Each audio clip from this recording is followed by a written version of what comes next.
gonna go ahead and use that slide whistle. Is that cool? Adam, it's not necessary. No. If I have one.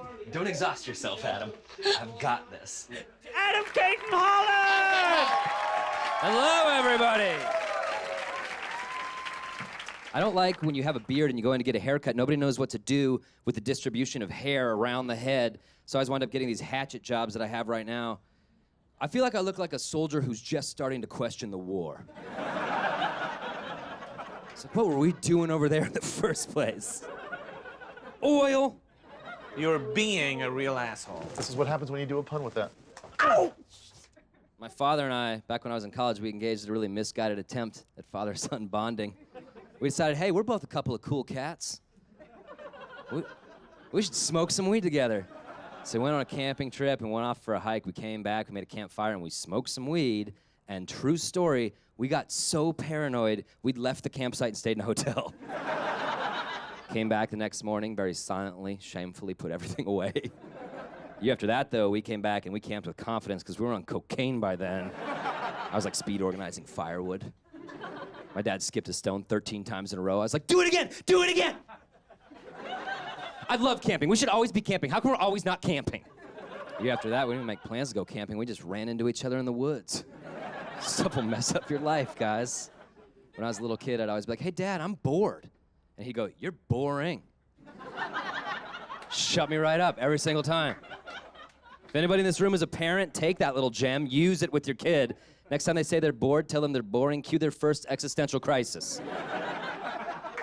I am boring. How come I'm so boring? I should start a fire. Nobody will think I'm boring if I start a fire. I mean, my first 5 minutes, I have to say, yeah, I know I'm that guy from Back to the Future, and I'll do all the lines from the movie for you, and I'll do the song about it, and I'll do this like, okay, are we over that chunk now? Because now I will do a show. Right. My grandmother's not racist. But, like all of your grandparents, she comes from a more racist time. So there's sort of a residual racism that remains. It's like when a fat man spends his entire life sleeping on a mattress, when he dies, there's still the indentation of that fat man in the mattress. And you want to throw that mattress away, but you can't throw that mattress away because that mattress is the South. Red Lobster, Richmond, Virginia, Sunday. It's packed.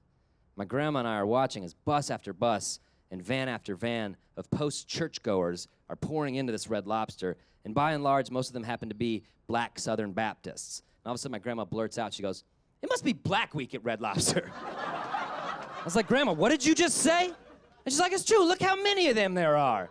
I was like, Grandma, you can't call them thems. Here's an iPad, distract yourself. I don't know, draw pictures, Doris.